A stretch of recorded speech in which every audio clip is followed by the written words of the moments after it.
MBBS in abroad. Apollo MedSkill 6 years of MBBS program will be completed in 35 lakhs only.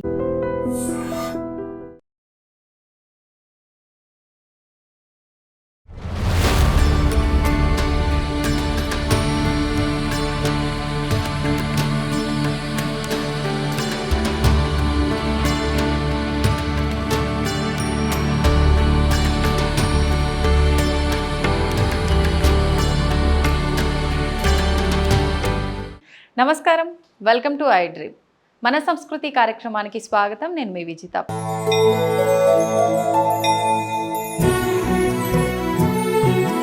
ప్రస్తుతం నేనున్నాను హైదరాబాద్లోని సరూర్ నగర్ మండలం, రంగారెడ్డి జిల్లా, ఫణిగిరి కాలనీ, చైతన్యపురి ప్రాంతంలో వెలసి ఉన్నటువంటి శ్రీ లక్ష్మీ నరసింహస్వామి ఆలయం దగ్గర.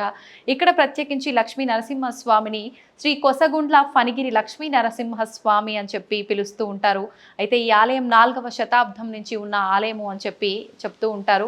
మొదట్లో ఆలయం గురించి ఎవ్వరికీ తెలియకుండా ఒక అడవి ప్రాంతంలాగా, ఒక కొండ ప్రాంతంలాగా ఉన్న ఆలయం ఒక వ్యక్తికి కలలో వచ్చి నేను పలానా ప్రాంతంలో ఉన్నాను అని చెప్పడం వల్ల ఇక్కడికి వచ్చి చూస్తే నిజంగానే ఇక్కడ శేష రూపంలో ఉన్న లక్ష్మీ నరసింహస్వామి విగ్రహం అనేది కొండల మధ్యలో బయటపడడం అనేది జరిగింది. ఇక్కడ ఒక లక్ష్మీ నరసింహస్వామి ఆలయమే కాదండి, స్వయంభుగా వెలిసిన హనుమంతుడి ఆలయం, దాంతోపాటు సుబ్రహ్మణ్య స్వామి ఆలయం, వెంకటేశ్వరుడి ఆలయం, లక్ష్మీ అమ్మవారు, ఇవన్నీ కూడా ఇక్కడ ఉండటం విశేషం. అయితే ఏంటి ఆలయ చరిత్ర, ఏంటి ఆలయ విశిష్టత ఏంటో మనం వెళ్ళి కనుక్కునే ప్రయత్నం చేద్దాం. పదండి నాతో పాటు.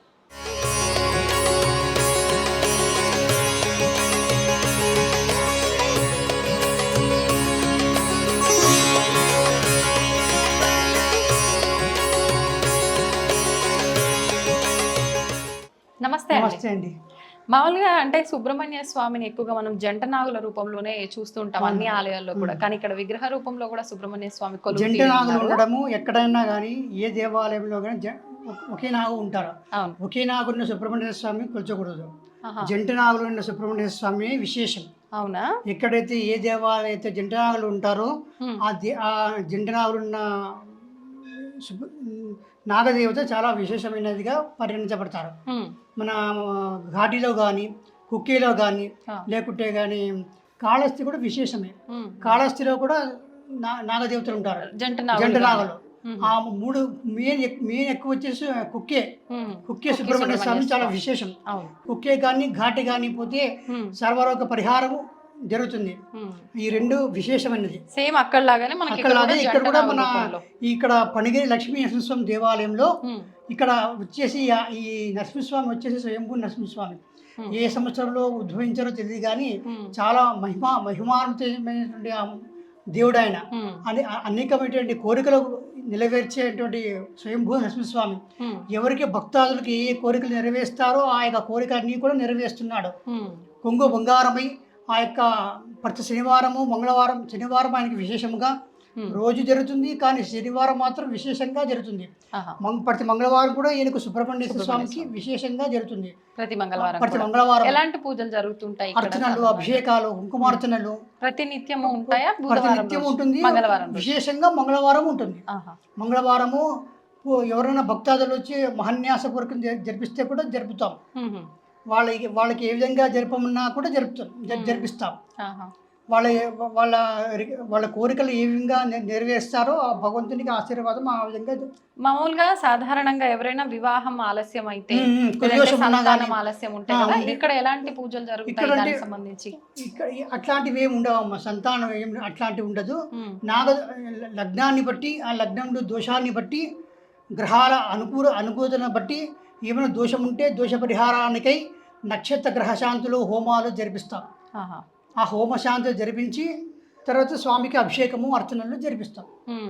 అంతే. నమస్తే అండి. ధన్యవాదాలు. సంతోషం అమ్మ.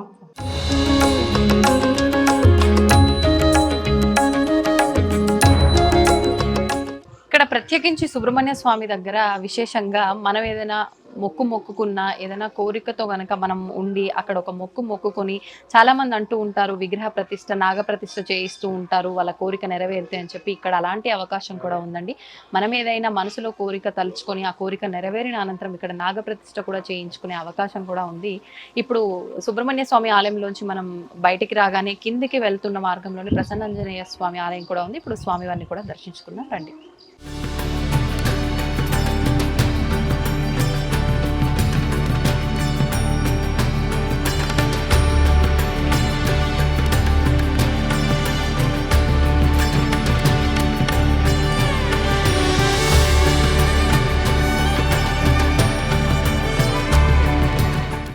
లక్ష్మీ నరసింహ ఆలయంలోని ఉప ఆలయం హనుమంతుడి ఆలయంలో అర్చకత్వం నిర్వహిస్తున్న వెంకటరామ ఆచార్యులు గారు మనతో పాటు ఉన్నారు. ఇప్పుడు వారితో మాట్లాడి ఆలయ విశిష్టత గురించి అడిగి తెలుసుకుందాం.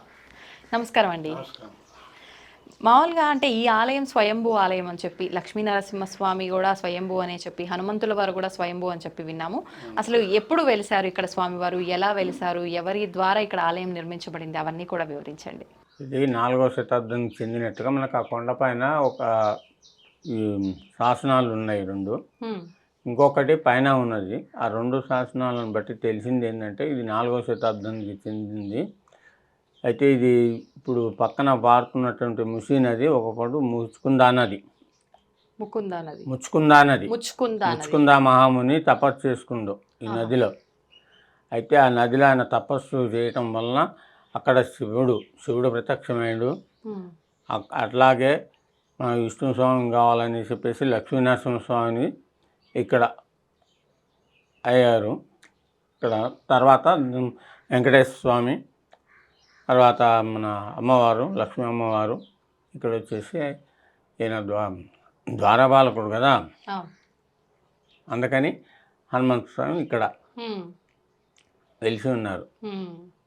అంటే వారంత వారే స్వయంభుగా ఇక్కడ అందరూ ముచ్చుకుంద మహాముని తపస్సు వలన వారు వచ్చి ఇక్కడ ఉండేసి ఆయనతోటి పూజలు అందుకున్నారు అప్పట్లో, ఆ కాలంలో 4వ శతాబ్దంలో. అప్పటి నుంచి ఇంకా తరతరాలుగా అదిగా రాజుల కాలం నుంచి వస్తూనే ఉంది. తర్వాత ఈ బౌద్ధ కాలం వచ్చేసరికి దాన్ని ఆ గుహను మొత్తం మూసేశారు అనమాట వాళ్ళు. ఆ గుహని మొత్తం మూసేశారు. అన్ని గుహలు ఉండే, అన్ని గుహలు ఉంటే గుహలన్నిటి మూసేశారు. ఇది కూడా మూయబడి ఉన్నది. ఇప్పుడున్న నరసింహస్వామి ఆలయం గుహ కూడా మూతబడి ఉన్నది. అయితే ఇది ఎప్పుడు వెలుగులోకి వచ్చిందంటే 79లో మా మామగారు అయినటువంటి కోమండూరు శేషాచార్యుల గారికి స్వప్నంలో కనిపించి పలానా చోట నేను ఉన్నాను, వచ్చి దర్శనం చేసుకో అని చెప్పేసి స్వప్నంలో చెప్పాడంట. అది కూడా ఎట్లా శేషావతారంలో, పడిగ అవతారంలో వచ్చి అట్లా అంటే సరే ఏదో లే అనుకొని ఆయన ఈజీగా తీసుకున్నాడు. నెక్స్ట్ సెకండ్ టైం కూడా అట్లాగే వచ్చింది. సెకండ్ టైం కూడా అట్లా వస్తే సెకండ్ టైం కూడా అట్లాగే అంటున్నాడు అని చెప్పేసి అసలు ఆ ప్రాంతం ఎక్కడుంది చూద్దామని సెకండ్ టైం వచ్చాడు. చూసి అంతా అడవి, ఏం కనపడటం లేదు. మా కొండ ఒక్కటి కనిపిస్తుంది, అంత మించి ఏమి కనపడటం లే. సర్లే మరి ఎక్కడుందో అని చెప్పేసి మళ్ళీ వెళ్ళిపోయాడు. 3వసారికి వచ్చి 2 సార్లు చెప్పినా కూడా నువ్వు రాలేదు, పలానా కొండపైన ఉన్నా అని చెప్పారంటే అప్పుడు వచ్చేసి కొండపైకి వచ్చేసి మొత్తం చూస్తే ఏముంది, గుహలాగా ఉంది. ఆ గుహ మొత్తం మూయబడి ఉంది రాళ్లతోటి. అయితే అప్పుడు అడవి కాబట్టి ఏం లేదు, మూతబడి ఉన్నది. అసలు లోపల ఏం జరుగుతుందో తెలియదు, ఏముందో తెలియదు అని చెప్పేసి పైకి వచ్చేసి చిన్నగా ఒక్కొక్క రాయి రోజు అట్లా తొలగించుకుంటా పోతే లోపల ఒక చిన్న గుహలాగా కనపడింది. అయితే అక్కడ చూస్తే ఏం మనిషి పోయే దారి లేదు లోపలికి. మొత్తం అవన్నీ తీసిన తర్వాత రాళ్ళు ఒక్కొక్కటిగా, ఎందుకంటే లోపల ఏముందో తెలియదు, ఏ సింహం ఉందో ఏ పులి ఉందో ఏముందో తెలియదు కదా, అడవి కదా. అంటే స్వప్నంలో చెప్పిన దాన్ని బట్టి ఇక్కడికి రావడం జరిగింది కాబట్టి ఏముంది అనేది నిజంగా తెలియదు. అడవి ప్రాంతం కదా అప్పుడు, కాబట్టి ఇక దారి కూడా లేకపోతే చిన్నగా చెట్లను తొలగించుకుంటూ పైకి వచ్చేసి అప్పుడు మట్టి దెబ్బలాగా ఉండే ఎత్తుగా కొండ, ఎక్కుతుంటే జారుతూ అట్లా ఉండే. అయినా సరే వచ్చేసి ఆ రాళ్ళు రోజుని తొలగించుకుంటూ చూస్తే లాస్ట్కి ఏమైందంటే చిన్న గుహలాగా కనపడింది. ఆ గుహలోకి వెళ్ళటానికి దారి లేదు. నిలబడి పోలేం, వంగిపోలేం, కూర్చొని మనం కాళ్ళు లేని ఇంకా పోయినట్టు పాక్కుంటూ వెళ్ళాలి. ఇప్పటికీ అలానే ఉందా? ఇప్పటికే చేశారులేండి. అయితే అప్పట్లో అట్లా లోపలికి వెళ్ళి తర్వాత ఏం చేశారంటే చిన్న ఇటు సైడ్ బట్టి గుహలాగా కనిపిస్తే చేయి పెట్టి ఇది చేసే చేయి పెట్టి స్పర్శ తగిలింది. శేషావతారం స్పర్శను నామాల స్పర్శ తగిలింది. అప్పుడు అనుకున్నాడు అయితే స్వామివారు ఇక్కడ ఉన్నారు, ఏం చేసి ఉన్నారు అని చెప్పేసి అప్పటి నుండి ఆయనకి టైం దొరికినప్పుడల్లా వచ్చి ఆరాధన చేయటం, అట్లా కొంచెం శుభ్రం చేసుకోవటం, రోజు ఇందా చేసుకొని శుభ్రం చేసేసి అట్లా వచ్చి వారం ఆరాధన చేసుకోవటం, అభిషేకం చేయటం ఇట్లా చేస్తుండే. అతను లెక్చరర్. అటు డ్యూటీ చేసుకుంటూ ఇటు శనివారం వచ్చేసి ఇట్లా చేసుకుంటూ అట్లా కొన్నాళ్ళు గడిపాడు. ఆ తర్వాత కొంచెం పబ్లిక్ ఏమో పోవద్దు పైకి, ఏమున్నాయో అది అని అన్న ధైర్యం చేసి వచ్చాను. తర్వాత ఒక ఇట్లా సంగతి అని చెప్పేసి 4-5 చెప్తే వాళ్ళు చిన్నగా వచ్చి చూడటం అది చేయటం జరిగింది. అప్పటి నుంచి ఇక అప్పుడు రాముల తహసీల్దార్ అని ఉండే, అప్పుడు తహసీల్దార్ కదా 78-80. ఎప్పుడు ఇది సుమారు ఏ సంవత్సరంలో? ఏది ఇప్పుడు ఇదంతా 81లో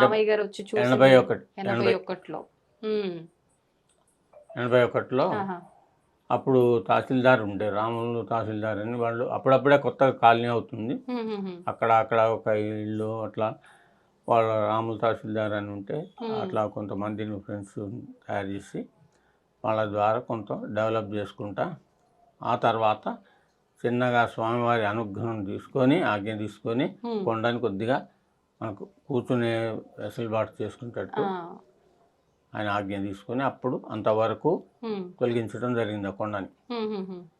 మరి తర్వాత ఇప్పుడు హనుమంతుల వారు కానివ్వండి, ఇక్కడ సుబ్రహ్మణ్య స్వామి, ఇదంతా కూడా ఎప్పుడు జరిగింది? ఈ సుబ్రహ్మణ్య స్వామి ఒక 2 years అవుతుంది ప్రతిష్ట, గణపతి ప్రతిష్ట, నవగ్రహాలు ప్రతిష్ట.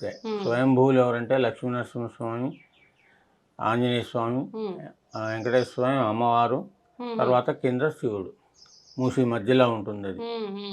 అయితే ఈ కొండ అది ఎట్లా ఉందంటే ఆ శిలా కొండ పడిగ టైప్లో ఉండటం వలన ఫణిగిరి లక్ష్మీనరసింహస్వామి. ఫణి అంటే పాము, గిరి అంటే కొండ, ఫణిగిరి లక్ష్మీనరసింహస్వామి ఆ విధంగా పేరు వాడుకలో వచ్చింది. అంటే ఇది అప్పటికే అంటే మామయ్య గారు గుర్తించిన తర్వాతనే ఈ పేరు అనేది వాడుకలోకి వచ్చిందా? ఇంకా అంటే ఆ తర్వాత చాలా రోజులకు వచ్చింది అనుకోండి. అప్పుడు నరసింహస్వామి గుట్ట అంటుండే, చైతన్యపురి నరసింహస్వామి గుట్ట అంటుండే. అట్లా కాలక్రమేణా అట్లా బాగుండదు అని చెప్పేసి అసలు శాసన ప్రకారం మనకి శిల ఎలా ఉంది అనేది పరిశీలించి అది పడిగే టైప్లో ఉంది కాబట్టి ఫణి అంటే పాము, గిరి అంటే కొండ, ఫణిగిరి లక్ష్మీనరసింహస్వామిగా అభివృద్ధి అయింది. మామూలుగా అంటే ఎటువంటి కోరికలతో ఎక్కువగా భక్తులు వస్తుంటారు? నేను విన్నది ఏంటంటే మనము యాదాద్రి లక్ష్మీ నరసింహస్వామి ఆలయంలో గనక మనం వెళ్ళి దర్శించుకుంటే ఎంత మనకు అనుగ్రహం ఉంటుందో స్వామివారిది, అక్కడికి వెళ్ళలేని వాళ్ళు ఇక్కడికి వచ్చినా అంతే అనుగ్రహం ఉంటుంది అని చెప్పి, ఇది వాస్తవం అండి? తప్పకుండా అవుతుందండి. సంతానం లేని వాళ్ళు ముడుపులు కడతారు, తర్వాత మ్యారేజ్ కాని వాళ్ళు వచ్చి కడతారు, వాళ్ళకి ఏమన్నా బాధలున్నా ముడుపు కట్టుకుంటారు. అలాగా వాళ్ళు అందుకనే ఇంత డెవలప్ అవుతూ వస్తుంది స్వామి. ఓకే, అంటే ఇందాక నేను మెట్లకు బొట్లు పెట్టడం అది కూడా చూసా, అది కూడా ఇక్కడ ఒక మొక్కేనా? అది కూడా మొక్కే. ఎటువంటి వారు అలాంటి మొక్కు మొక్కుతారు మామూలుగా ఇక్కడ ప్రత్యేకించి, ఎటువంటి కోరికతో ఉన్న వాళ్ళు? అంటే వాళ్ళ ఎవరికన్నా వాళ్ళ ఇంట్లో వాళ్ళకి మ్యారేజ్ కొరకు, స్టడీ కొరకు, ఇలాంటి జాబ్ పర్పస్కో అలా ఓకే. వాళ్ళకి ఏదైతే బాధ ఉందో ఆ బాధ చెప్పుకొని స్వామి ఈ బాధ తీరితే నీ కొండకు వచ్చి మెట్లకు పూజ చేసుకుంటా, లేకపోతే నీకు ముడుపు కడతా, ఇట్లా వాళ్ళ తోచింది వాళ్ళు కోరుకుంటారు. మామూలుగా అంటే ఎంతమంది వస్తుంటారు మామూలుగా భక్తులు సుమారుగా నిత్యము? నిత్యము అంటే ఒక 50 నుంచి 60. ఆహా. విశేషమైన రోజుల్లో ఎక్కువగా వస్తుంటారు. ఇక శనివారం నాడు ఏకాదశి ఇలాంటి పర్వదినాల్లో మాత్రం 100 అట్లా వస్తారు.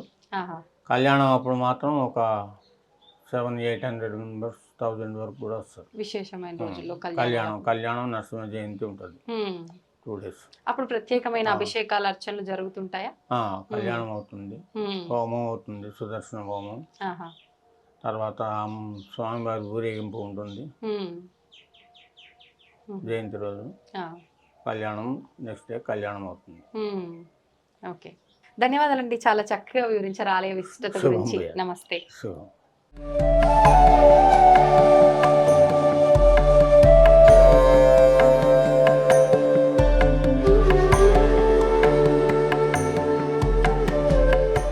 श्रेयरक्ष्मीस्मृतयत्वं श्रेयरक्ष्मीस्मिन् पूजां करिष्येम्। ॐ केशवाय नमः नारायणाय नमः नारायणाय नमः गोधारं विष्णुं सूत्रनेन त्रिविक्रमेण ॐ वामनाय नमः श्रीधराय नमः लक्ष्मीनाय नमः पद्मनाभाय नमः मादण्डन् ॐ संकर्षणाय नमः श्रोत्रानदोषणारसकर्णन् श्री कृष्ण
దర్శనం అయితే చాలా చక్కగా జరిగిందండి. అయితే నిజంగా అసలు కొండల మధ్యలో లక్ష్మీ నరసింహస్వామి నిజంగా చాలా కళ్ళకి కనుల విందుగా అనిపిస్తున్నారు.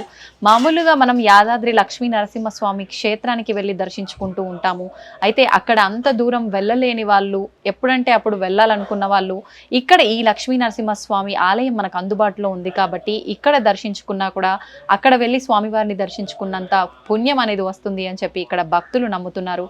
మనకు ఇక్కడ ఒక లక్ష్మీ నరసింహస్వామి ఆలయమే కాదండి, ఉప ఆలయాలు కూడా ఉన్నాయి. ఆల్రెడీ మీరంతా వీడియోలో చూసే ఉంటారు. మీరందరూ కూడా దగ్గర ప్రాంతాల్లో ఉన్న వాళ్ళైతే కనుక ఖచ్చితంగా వచ్చి స్వామివారి దర్శనం చేసుకోండి, స్వామివారి కృపకు పాత్రులవ్వండి. నమస్తే.